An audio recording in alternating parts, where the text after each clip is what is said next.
7273님께서요. 설명이 너무 재밌습니다. 말 속도도 빠르고요. 상상하게 되죠. 읽고 싶게 만드는 능력들이 대단하세요. 라고 보내주셨습니다. 칭찬이 랩처럼 나오는 코너 북구북구 북튜버 이시한 북칼럼니스트 박사씨와 함께합니다. 안녕하세요. 요 MC 시한. 요 Put your hands up. 누가 그렇게 빨리 말하죠? 너무 어색하네요. 이거 진짜. 그렇죠. 우리나라 속담에 그 도둑이 제발들이다. 그러게요. 있습니다. 말 속도 언급 사연은 처음인 것 같은데 이게 해야 될 얘기가 많은데 이제 맞아요. 시간에 쫓기기 시작하면 말이 점점 빨라져요. 그렇죠. 하고 싶은 말이 너무 많아요. 네. 근데 사실 거기까지는 이해가 되는데 몇몇 DJ들끼리 이렇게 만나서 이야기하다가 서로의 어떤 어리석음을 비웃으며 빵 터지게 되는 경우가 제가 이제 7시에서 9시까지 방송이잖아요. 근데 이제 9시 반에 약속이 있어. 근데 여의도에서 거기까지 가기에 30분에 좀 빡세다. 그러면 방송하다 말이 빨라져요. 바보잖아. 말이 빠르건 말건 결국은 9시에 끝나는데 이게 사람의 심리라는 게 이제 그렇게 이제 작용할 때가 있는데 시간당 노동량만 더 많아지는 거죠. 그렇죠. 하지만 그 북구북구에서 말이 빠른 것은 저희들이 전해드리고 싶은 이야기가 많은데 정해진 시간이 한계가 있기 때문입니다. 자, 그래서 오늘은 최은영의 단편 신짜오를 얼마나 빨리 이야기하는지 한번 만나보도록 하겠습니다. 신짜오 최은영 작가 아마도 저희 그 북구북구에서 처음으로 소개하는 작가가 아닌가 하는 생각이 드는데 네. 소개를 좀 해주시죠. 네. 갑자기 아웃사이더 랩을 해야 될 것 같은데 1984년 하면서 1984년생이라 우리가 소개해드린 작가치고는 굉장히 젊은 축에 속하죠. 그렇죠. 광명에서 태어났고요. 막연하게 글이 쓰고 싶다는 생각에 고려대학교 국문과에 진학을 했습니다. 근데 이게 사실 많은 사람들이 국문과에 진학하는 사람들이 착각하는 거거든요. 글을 쓰고 싶거나 창작을 하고 싶어서 국문과에 갔는데 절대 국문과에서 그런 거 안 가르쳐 주거든요. 아니, 저는 그거보다 그냥 막연히 글을 쓰고 싶어. 그러면 막 고려대학교 국문과에 갈 수 있는 거예요. 저는 간절히 글을 쓰고 싶었는데 못 갔거든요. 그 포인트가 있었네요. 네. 근데 처음에는 대학 때 교지 편집부에서 일하면서요. 이게 내 생각보다 글 잘 쓰는 사람이 너무 많다. 이런 생각에 글을 쓸 생각을 아예 못했다고 그래요. 그러다가 20대 후반이 되어서야 내가 지금 글을 쓰고 싶구나. 이런 생각을 하면서 소설에 빠져들어서 소설을 쓰고 한 2년 동안 신춘문예 공모전에 투고를 했지만 계속 떨어졌다고 합니다. 네. 예. 그래서 그때 이제 대학원에 또 진학을 했더라고요. 이것도 그러네요. 그렇다고도 대학원에 쉽게 진학을 하시는. 신춘문예 한 2년 떨어지면 대학원 가야지. 그럼 대학을 갑니까? 그러니까요. 그때 이제 여러 작가의 수업을 들으며 이겨냈대. 그 시기를 이겨냈다고 하는데, 이게 내 업이구나라는 확신이 들어서 이제 버텼다고 합니다. 그러다가 쇼코의 미소라는 작품으로요. 작가세계 2013년 작가세계 신인상에 당선되어서 등단을 했고요. 그 다음에 내게 무해한 사람, 밝은 밤 같은 책을 펴냈고요. 문학동네 젊은 작가상, 허균 문학작가상, 김준성 문학상, 이해조 소설문학상, 구상문학상, 젊은 작가상, 한국일보 문학상, 대산문학상 이런 상들을 다 수상했어요. 전 한국의 상이 이렇게 많은 줄 몰랐습니다.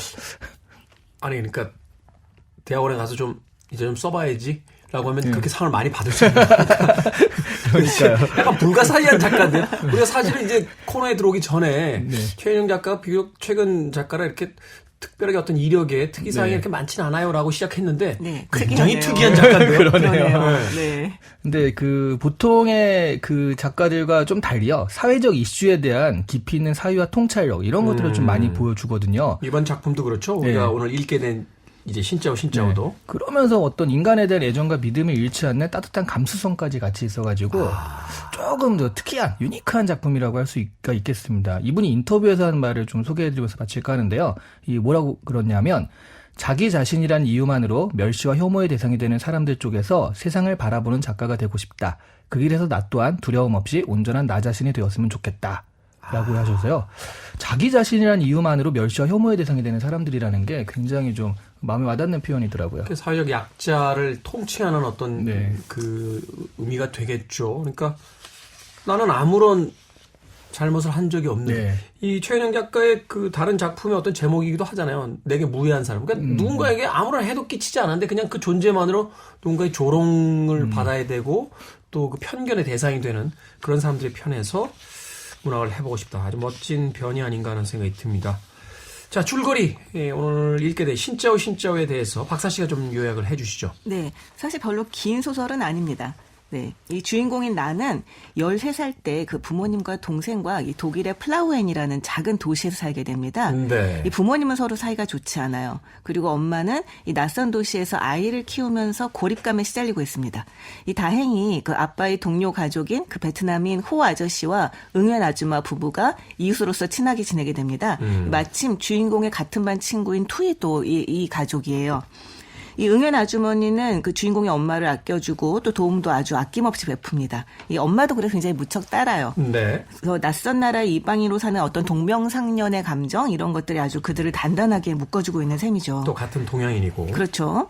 그런데 어느 날 저녁 식사를 하던 중에 이 베트남전 이야기가 나옵니다. 응연 아주머니의 가족 모두를 정말 갓난아기까지 이 죽인 것이 한국군이었다라는 걸 알게 되죠. 이 주인공의 엄마는 가슴 아파하면서 사과를 하는데요. 아빠는 이 자신의 형도 베트남전에서 죽었다라고 얘기하면서 아주 냉랭하게 자리를 뜹니다. 이 결국 그들 가족은 서로 서먹해지고 이전 같은 관계로 돌아가지 못하게 됩니다. 이 주인공의 가족들은 한국으로 돌아오게 되는데요. 이 응엔 아줌마 가족과도 이별하게 되고요. 이후 어른이 된 주인공은 몇 번이나 독일 출장을 가면서도 플라우엔엔 들리지 않다가 엄마가 돌아가신 다음 해에 응엔 가족을 찾아갑니다. 이 다시 만난 그들은 지나간 세월을 생각하면서 서로에게 이제 인사를 건네요. 신짜오라고요. 이게 신짜오가 이제 안녕하세요라는 이제 뜻인데요. 베트남어죠? 네, 이 말은 그들이 처음 만났을 때 그리고 헤어질 때 그리고 다시 만났을 때 하는데 그래서 이 소설의 제목이 신짜오입니다. 안녕하세요. 안녕히 가세요. 그렇죠. 뭐 이런 뜻이 이제 담겨져 있는 거죠. 네네. 근데 사실 신짜오라면 못 알아들어요. 이 베트남은 육성이에요, 육성. 네, 중국어가 사성인데 베트남어는 육성이라서 이게 성조를 맞추지 않으면은 정말 그 이해하기가 쉽지가 않습니다. 어찌됐건 우리는 한국 사람들끼리니까 신짜오. 되겠습니다.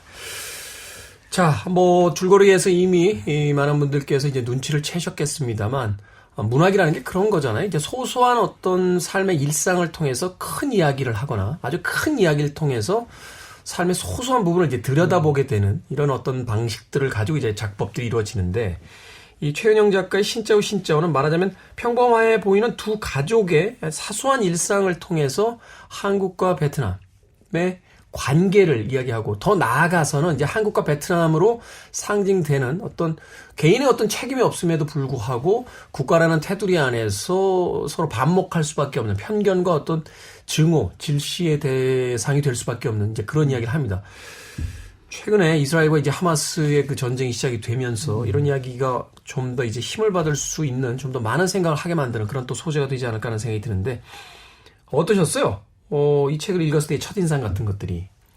저는 처음에 한 두세 페이지 읽었을 때, 베트남 전쟁 이야기가 나오겠구나라고 굉장히 좀 뻔하다는 생각을 했거든요. 네. 근데 이 결과적으로 물론 갈등이 좀 있었지만 그 생각보다는 뭐가 부딪히거나 그런 게 없이 그냥 소소하게 흘러가더라고요. 네. 그러면서 실제로 이게 정말 서로 모르는 사이에서 외국에서 이 동독이잖아요, 게다가. 그렇죠. 이런 데서 만나가지고 서로 모르는 사람. 예를 들어 이제 한국인과 일본인이 아이들이 만나가지고 뭐 일본 애가 한국을 침략한 적은 우린 없어. 뭐 이런 식으로 역사학을 그렇게 받았다라고 한다면 그렇게 얘기할 거 아니에요. 그렇죠. 네, 이런 대화들이 얼마든지 가능하겠구나라는 생각이 좀 들더라고요.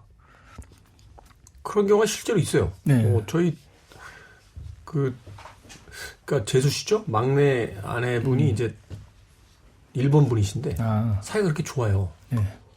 한일전만 하면은 그건 굳이 한일이 아니라 다른 나라 브라질과 싸워도 한일전이 잘못했네. 가정에 파탄을 일으키고 있네. 한일전만 하면은 내가 저희 가족들이 모인 자리에서 야, 그 한일전 얘기 자꾸 하지 마. 그러면 이란전이죠. 그렇군요.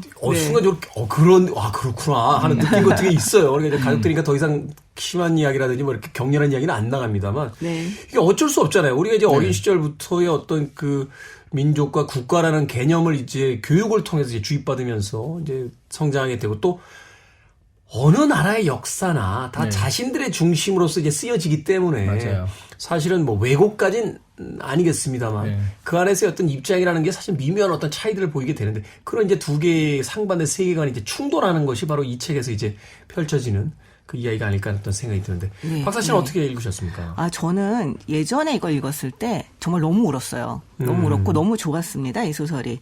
그래서 이번에 얘기를 하게 돼서 굉장히 좋았는데요. 이 소설이 되게 좋아서 저는 제가 이제 정기적으로 낭독 행사를 하는데 그때도 한번 낭독을 한 적이 있어요. 근데 저는 이걸 보면서 느꼈던 게 실제로 우리가 어떤 역사적인 일들이 일어났을 때 역사적 사건들에서 개인을 떠올리기가 쉽지가 않아요. 뭐 200만 명이 죽었다. 그럼 200만 명이 숫자로 정말 표기가 될 그렇죠. 뿐이죠. 개인 한 사람이 모여서 200만 명이 됐다는 것을 생각하기 쉽지가 않은데 이 소설은 정말 우리가 이야기하는 역사라고 하는 것 뭐 이를테면 그 사건들이 사실 정말 생생하게 개인들에게 일어난 일들이고 우리는 그 속에서 정말 잘잘못을 따질 것 없이 누구나 정말 자기 나름대로 피해를 받을 수밖에 없는 개인들이라고 하는 것을 되게 잘 보여주고 있다는 생각을 했거든요. 전쟁에서 승리자와 패자는 없잖아요. 모두가 없죠. 패자인 건데. 네, 맞아요.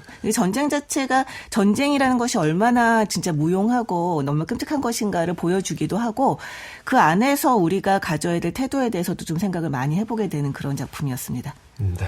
자, 이제부터 그 이야기 속으로 들어가 보도록 하겠습니다. I want it. I need it. I'm desperate for it. Okay, let's do it. 김태훈의 프리웨이. 빌보드 키드의 아침 선택 KBS 2라디오 김태훈의 프리웨이 북구북구 박사씨 이시안 씨와 함께하고 있습니다. 제가 원래 말 속도가 이렇지 않은데 오늘 말 속도가 빠르다는 이야기를 듣고 왔더니 자꾸 느려지네요. 자, 오늘 최은영 작가의 신짜오 읽어보고 있습니다. 자, 이 작가의 태도, 작가의 시선, 앞서서 이제 이시안 씨께서 이 작가 인터뷰를 통해서 알려주셨습니다만 이 작가의 시선이 어디 있느냐에 따라서 같은 사건이 기록되는 방식이 다르잖아요. 네. 그런 의미에서 최은영 작가는 사실 이제 한국 작가니까 어쩔 수 없이 이제 태생적으로 한국인 입장에서 이 사건을 이제 바라볼 수밖에 없었을 텐데 어떻습니까? 작가의 이제 태도나 시각에 대해서 이 책이 이제 쓰여지는 방식을 좀 읽어주신다면. 뭐 주인공 자체가 일단 한국인으로 설정되었기 때문에 한국인의 시각에서 들어가는 건 맞는데요. 근데 사실 여기서 실제로 베트남전에 대한 이야기가 나온 건 아니에요. 우리가 베트남전에 대한 그 상식이 없이 보면은 이게 무슨 얘기라는 걸 잘 모를 수도 있어요. 왜냐면 우리 교육에선 그런 걸 배운 적이 별로 없기 때문에. 네. 그래서 이거가 있구나 해서 이 소설을 읽고서 찾아보는 정도로 봐야 돼서요. 직접적으로 그 베트남 전쟁에 대한 이 사람의 태도가 나온 건 아닌데 저는 그나마 좋았던 건 가령 학살을 당한 베트남 사람들에 대해서 이야기를 하는 거잖아요. 근데 그 반대쪽에 용병으로 참전해서 그 전쟁에서 목숨을 잃었다는 주인공 아빠의 형에 대한 이야기가 같이 언급이 되어서요. 네. 무조건 감성에만 호소하는 게 아닌 좀 밸런스를 맞추려고 했구나라는 생각이 들긴 했어요. 사실은 그래서 일방적인 가해와 피해 이야기보다는 이제 거대한 비극 속에서 이제 희생당한 이제 개인들의 이야기를 하고 있는 거죠. 네, 그렇죠.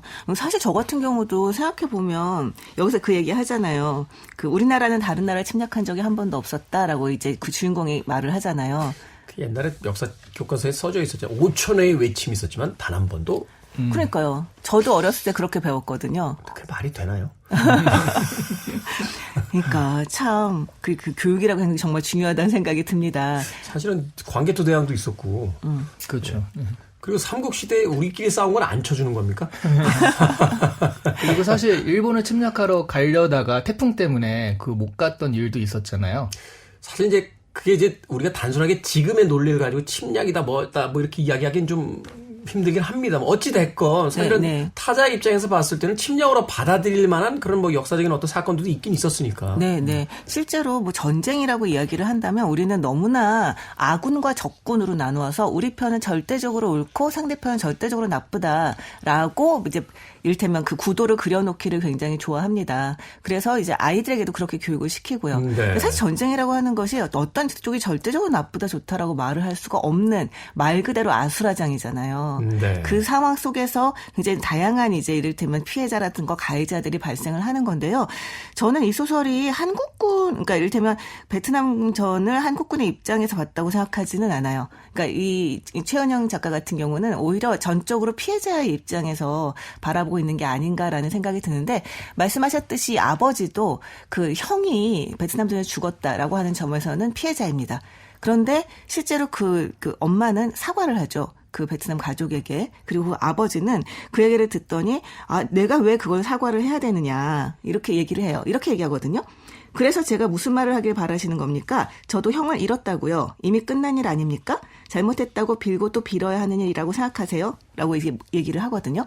이게 참 웃긴 게 이걸 왜 가족들끼리 사과를 하고 또 그 막 이렇게 논쟁이 붙을 이런 상황들로 이제 가게 되는지. 그렇죠. 사실 이게 누가 잘못했다 잘했다를 따질 수 있는 부분이 아니잖아요. 여기서는. 개인의 입장에서는 그렇죠. 그럼요. 우리가 뭐 각 개인이 뭐 국가대표로 선발돼가지고 거기서 서로 선발전을 하는 게 아닌 이상은. 네. 근데 저는 사실 이 부분 읽으면서 일본의 태도가 좀 생각이 나더라고요. 아까 네. 말씀하셨지만 사실 일본인들 같은 경우는 지금 그렇게 입장이 이전 세대 일이고 지금 나는 잘못이 없고 우리도 피해를 받고 이미 지나간 일인데 빌고 또 빌어야 하냐라고 하는 게 또 그들의 입장이기도 하잖아요. 그 입장을 듣고 나니까 생각이 바뀌네. 그러네요. 이게 참 인간이라는 게 어떤 자기 입장만 생각을 하게 되면 이렇게 반응을 할 수도 있겠구나. 그러면서 또 일본의 애니메이션들을 보면 그때 당시 상황을 그린 뭐 반딧불의 묘라든가 이런 자신들 거 보면 피해자로 묘사하잖아요. 굉장히 피해자로 묘사하거든요. 근데 사실 또 한편으로 보면 개인의 삶은 피해자죠. 예. 그 전제주의 국가의 국민으로 태어남으로써 사실은 전쟁의 포화 속에서 피해를 입은 사람들도 있으니까. 네. 그리고 사실은 저는 여기에서 보면서 우리가 이 역사 속에서 나라고 하는 개인이 여기서 잘했냐 잘못했냐는 사실은 정말 얘기할 수가 없어요. 그것에 대해서는 누구나 다 어느 정도의 피해를 입고 어느 정도의 이제 이를테면 가해를 하고 이러고 살고 있습니다. 그렇기 때문에 우리가 서로에게 더 사과를 해야 되는 게 아닌가라는 생각을 오히려 했어요. 내가 잘못해서가 아니라 그러니까 서로가 이 상처를 받았다는 것에 대해서 위안을 하기 위해서라도 사과를 해야 되는 게 아닌가. 그래서 이를테면 이 그 주인공의 엄마가 미안하다라고 사과하는 것에 대해서 이런 태도를 우리가 가져야 되는 게 아닌가라는 생각을 저는 했었거든요. 그러네요. 이게 어떤 행위에 대한 반성의 의미로서의 사과도 있지만 사실은 같은 그 역사 속에서 서로 희생당한 어떤 개인들끼리의 어떤 위로와 격려의 의미로서의 사과도 분명히 존재를 해야 되는 것이다. 네. 그리고 사실 우리가 뭐 얘기를 하다가 상대방의 부모님이 돌아가셨다 뭐 이런 얘기 들을 때 미안합니다. 뭐 유감입니다. 이렇게 얘기를 하기도 하잖아요. 영어로 I'm sorry가 그렇죠. 이제 유감입니다라는 뜻이잖아요. 그렇죠. 그러니까 그게 내가 상대방의 부모를 죽여서 그런 건 아니잖아요. 네. 그러니까 상대방이 가지고 있는 아픔에 대해서 내가 건드렸다. 그것을 잘 생각나게 했으니 미안하다 이런 의미도 사실 있는 거니까 우리는 조금 더 고맙다 미안하다라고 하는 표현에 대해서 더 이를테면 지금 너그러워질 필요가 있지 않을까. 그래야지 사실은 이 관계라고 하는 것들이 조금 더 인간적이 되지 않을까 이런 생각을 했어요. 그래서 여기 그 가해와 피해라는 상황으로 보면 베트남이냐 한국이냐 가해 피해의 문제가 아니라 역사와 국가라는 거대 담론 앞에 그 거대 담론이 가해자라면 피해자는 각 개인들인 거죠. 그럼 각 개인들이 서로 간의 연대와 뭐 공감. 그러니까 그 미안하다 같은 말이지만 뭐 유감입니다와 비슷하니까 서로 간에 그 공감하는 말들을 나눈다 이런 식으로 또 받아들일 수도 있을 것 같아요. 결국 최은영 작가도 어떤 그 입장을 표명한다기보다는 이런 상황일 때 우리는 도대체 어떻게 해야 합니까? 라고 하는 질문을 결국은 이제 던지고 있는 상황이라고 할 수 있을 것 같은데 인상적인 대목이 이런 게 있죠. 이 베트남 전쟁을 이제 알게 된 그 한국인 소녀 말하자면 이제 작가의 어떤 분신 같은 그런 캐릭터인데 그 베트남 소녀에게 아무것도 몰랐던 걸 미안해라고 이제 사과를 합니다. 사실은 이 이야기 속에 이 작품에 어떤 주제가 담겨져 있지 않나 하는 생각이 들거든요. 그러니까 어떤 행위에 대한 것들을 내가 했어? 나도 희생자야 라고 그 이야기해버리면 이것은 결국 어떤 평행선만을 달리게 되는데 그러한 모든 것들을 떠나서 관심 갖지 못했고 내가 몰랐던 것 그것만으로도 우리는 누군가에게 사과를 해야만 하는 그러한 것이 아닌가. 이 작가가 이 대목에서 이제 이야기를 하고 있다라는 또 생각을 해보게 되네요. 네. 사실 이 작품에서는 아이들이 굉장히 성숙해요. 그러니까 어른들은요. 네. 아빠들 내가 왜 사과를 하는 거 보면 그러니까 여기서 이제 직접적인 피해자인 거죠. 자기 가족이 같이 살았던 가족이 죽었으니까. 근데 그 다음 세대는 사실은 그런 좀 간접적인 거잖아요. 오히려 이런 화해의 가능성은 다음 세대에서 열릴 수 있다라는 그런 뭐 의미도 될 것 같아요. 그리고 뭐 성차별적인 건 아닙니다만 결국 마지막 화해도 여자들끼리 하죠.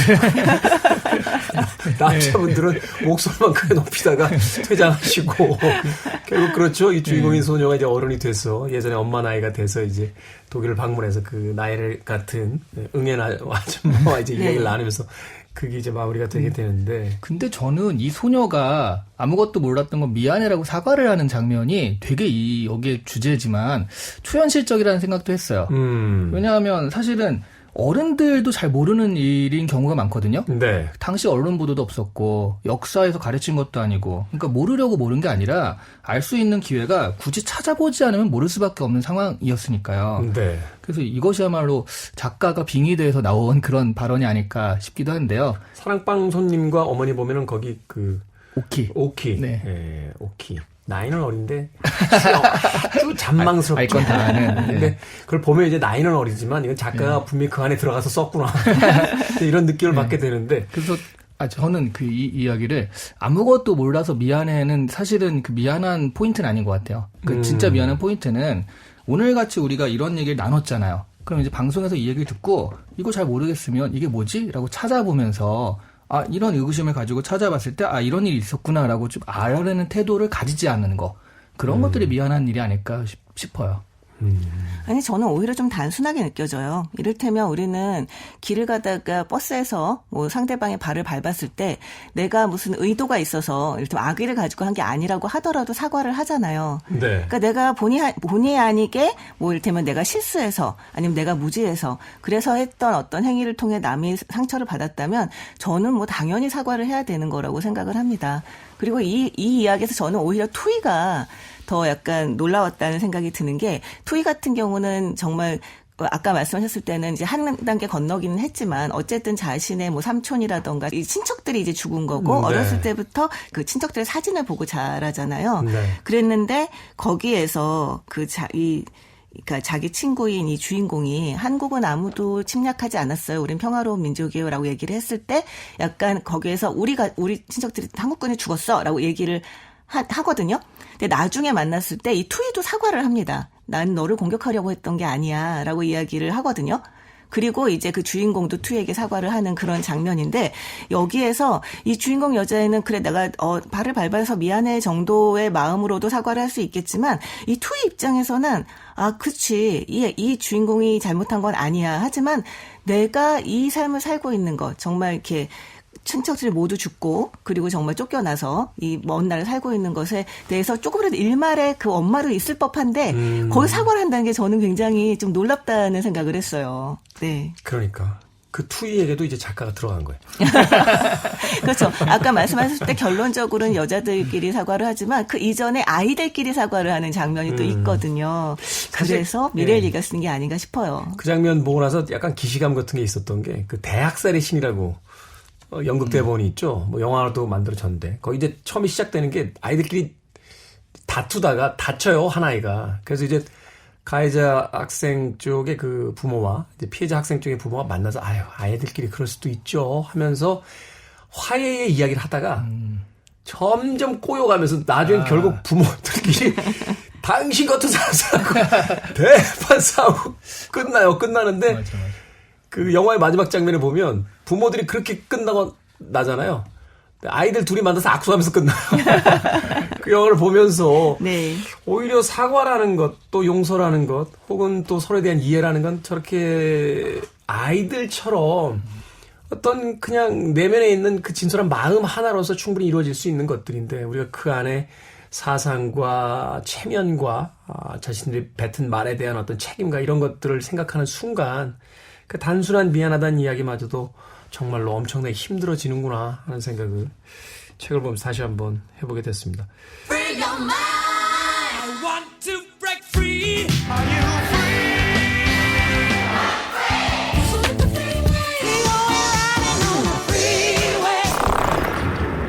Freeway. Freeway. 빌보드 키드의 아침 선택, KBS 2라디오, 김태훈의 프리웨이, 북구북구 박사씨, 이시안 씨와 오늘 최은영의 신짜오 신짜오 읽어보고 있습니다. 자, 신짜오라는 인사말이 극소에서 여러 번 등장합니다. 앞서서 잠깐 이 신짜오라는 말의 그 뉘앙스에 대해서 소개를 해 주셨습니다만, 이 작가에게 있어서 작품의 제목이라는 건 아마도 가장 함축적인 주제의 상징어 같은 건데, 다시 한번 이 이야기를 좀 풀어주신다면 어떨까요? 신짜오 신짜오가 이 극 속에서 어떤 의미를 갖게 되는지. 뭐 신짜오는 일단 안녕하세요라는 의미지만 중국어로는요 이게 마음이 통한다라는 뜻이래요. 그래서 처음에 신짜오고 처음에 인사를 했을 때는 사실 마음이 통하는 것 같긴 하지만 아빠는 조금 어색해하기도 했었고요. 네, 이 베트남어로. 네, 네네. 응엔 아줌마도 과거 이야기가 나오면 멈칫하는 부분이 있었거든요. 응엔이 약간 우리나라 김씨 같아요. 네, 그렇죠. 베트남 가면 거의 절반이 응엔 씨를 쓰더라고요. 그렇죠. 네. 그래서 사실 첫 번째 우리 가족이 처음 그 투인의 집에 방문해서 신짜오라고 말을 건넸을 때는 베트남 전이라는 그 예전의 과거를 좀 묻고서 그거 조심하면서 뭐 그런 좀 신짜오의 상황이 억지로 만든 그런 상황이었거든요.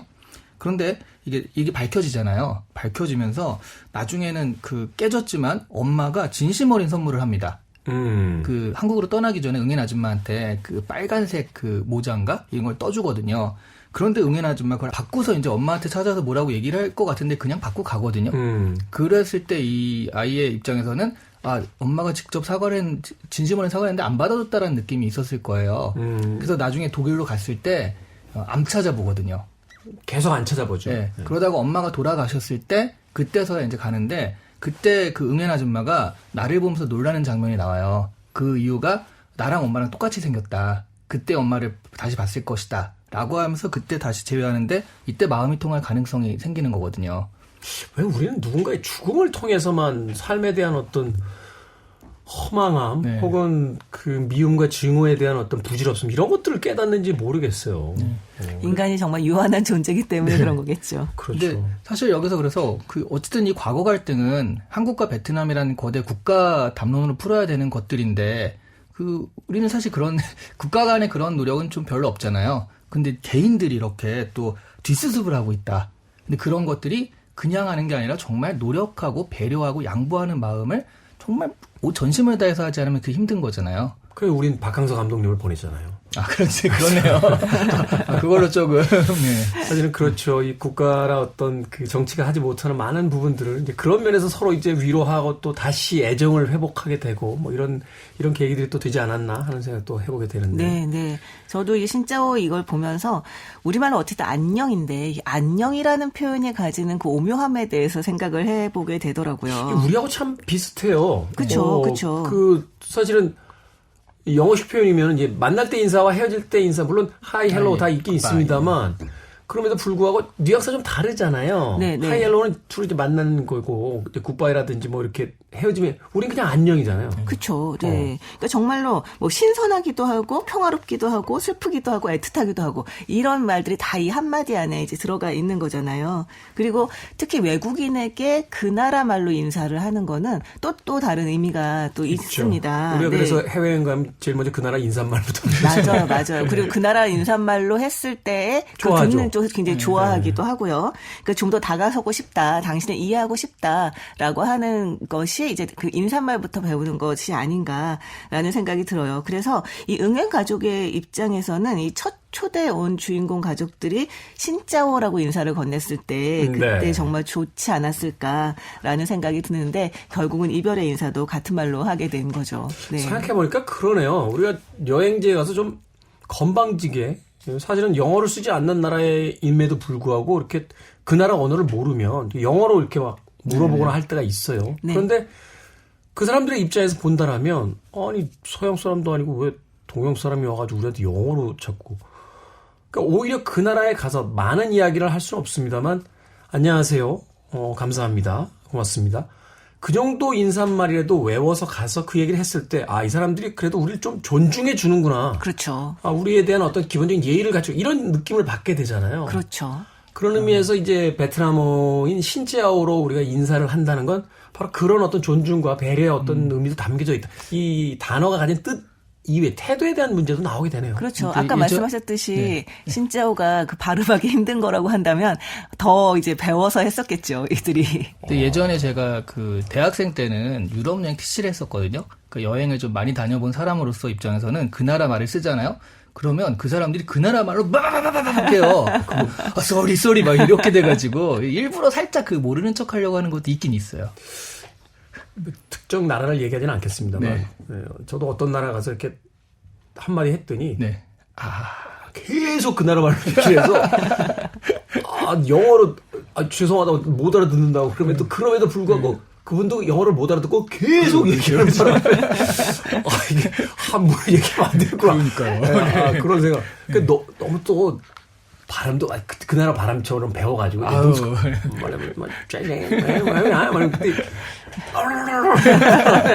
그게 다음에 그 격이 있네. 그게 있습니다. 자, 책을 좀 정리해 보도록 하겠습니다. 이 역사에 대한 시선이라는 건 참 쉽지 않습니다. 그건 시대적인 어떤 평가도 달라지고 바라보는 시각에 따라서 또 다른 어떤 평가가 있을 수도 있고 그리고 주체가 누구인지에 대한 어떤 명확함도 존재하지 않고 국가라는 것은 또 국민들의 어떤 집합체이긴 합니다만 그렇다고 해서 하나하나의 각각의 국민들에게 그 모든 책임을 분산해서 물을 수도 없는 상황이고 이 복잡한 이야기들 속에서 최은영 작가는 그럼 어떤 이야기를 가지고 이 책을 좀 마무리하려고 했던 걸까요? 그러니까 정말 인간들이 인간 대 인간으로 같이 산다고 하는 거는 사실은 국가나 민족이나 이런 걸 다 이제 초월하는 가치인 거잖아요. 그 이들 같은 경우는 어떻게 보면 각각의 나라에서 일단 내처짐을 당한 사람들이라고 볼 수도 있습니다. 그 나라에서 살기가 너무 어려우니까 이 독일이라고 하는 나라의 아주 작은 도시에 가서 살게 된 거잖아요. 그럼에도 불구하고 마치 거북이 등껍질처럼 어떤 나라로서의 나라에 대한 어떤 숙명적으로 가지고 있는 것들이 있을 텐데 우리가 정말 인간적으로 잘 만나고 더 깊이 만나고 더 잘 살기 위해서는 사실은 그런 등껍질조차 벗어야 되는 것이 아닌가. 그리고 정말로 애정을 가지고 서로의 상처를 살필 수 있어야 되는 게 아닌가라는 생각을 하게 돼요. 네.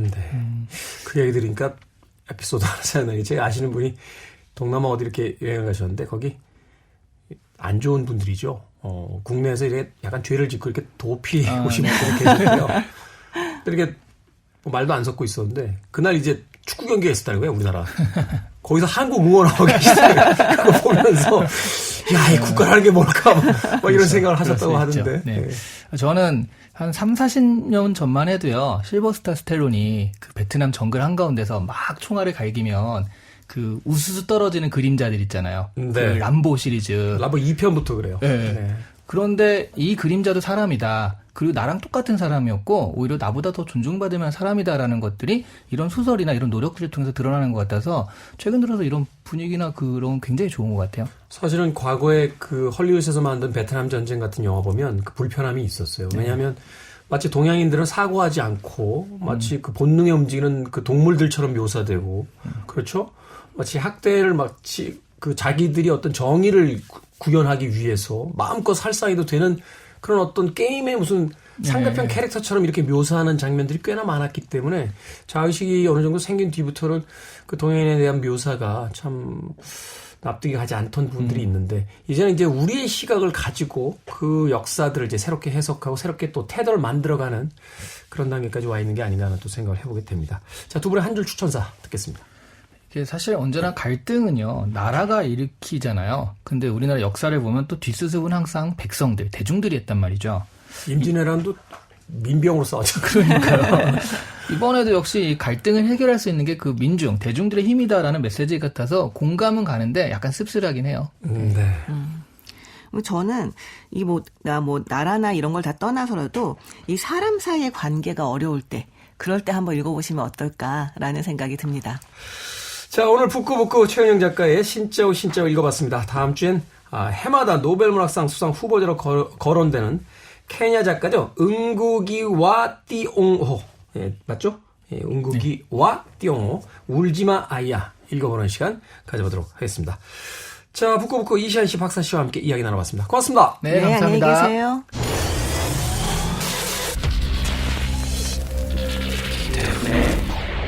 Freeway.